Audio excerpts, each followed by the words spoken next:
அது எப்படிக்கா எல்லா ஸ்டாஃப்ஸோடையும் ஜாலியாக இருக்கீங்க? உங்கள் கம்பெனியை பார்த்தாலே எனக்கு போறாமையாக இருக்குது. நானும் அங்கே வேலைக்கு வந்துடுறேன். எப்போ பார்த்தாலுமே எல்லா வீடியோலையுமே ஜாலியாகவே இருக்கீங்கன்னு சொல்கிறீங்க. நான் அப்படி தாங்க வச்சுப்பேன். எனக்கு என்னவோ அப்படி இருந்தால் தான் ரொம்ப ரொம்ப பிடிக்கும். அப்படியும் சொல்கிறீங்க. சில பேர் வந்து என்ன தெரியுமா சொல்கிறீங்க, இதெல்லாம் நல்லதுக்கு இல்லை, நாளைக்கு என்னைக்காவது இவங்கெல்லாம் உங்களை ஏமாற்றிடுவாங்க, இல்லைன்னா அவங்கள நீங்கள் ஏமாற்றிடுவீங்க, என்னென்னமோ சொல்கிறீங்க. அப்படியே இருந்தால் கூட அதை நாங்கள் தானங்க ஹேண்டில் பண்ண போகிறோம். உங்களுக்கு என்ன அதில் பிரச்சனைன்னு எனக்கு புரியல. அதே மாதிரி நிறைய பேர் ப்ளஸ் பண்ணுறீங்க. அவங்களுக்குலாம் ரொம்ப ரொம்ப ரொம்ப ரொம்ப ரொம்ப நன்றி. எத்தனை பேருக்கு இந்த மாதிரி முதலாளி கிடைக்கும்னு தெரியல அப்படி இப்படின்றீங்க.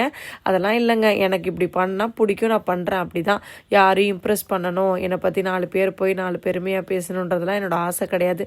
நல்ல விஷயம் பண்ணணும் அப்படின்றதான் எனக்கு பெரிய ஆசை. என்னோடய அப்பா இந்த மாதிரி அவங்க ஸ்டூடெண்ட்ஸுக்கெல்லாம் ரொம்ப பார்த்து பார்த்து செய்வாங்களா, அந்த எண்ணம் எனக்கு வந்துருச்சு. எங்கள் அம்மா வந்து எல்லாருக்கும் சாப்பாடு போடுவாங்க, அவ்வளோ அன்பாக இருப்பாங்க. அதை பார்த்து வந்துருச்சான்னு தெரியல. பட் எனக்கு நிச்சயமாக என்கிட்ட வேலை பார்க்குற பசங்க, ஐயோ இந்த அம்மா எப்போ பாரு வேலை வாங்குது, இப்போ பாரு, அப்படி பேசக்கூடாது. எங்கள் அக்காவா, எங்களுக்கு என்ன பிரச்சனாலும் எங்கள் அக்காட்ட சொல்லலாம். எங்கள் அக்கா எங்களை ரொம்ப நல்லா பார்த்துக்கிட்டாங்க, எங்கள் அக்காட்ட போய் என் கஷ்டம் எல்லாம் போச்சு அப்படின்னு சொல்லணுங்க. அதுதாங்க எனக்கு ஒரு பெரிய பெரிய பெரிய பெரிய பெரிய ஆசை, கனவுன்னு சொல்லலாம்.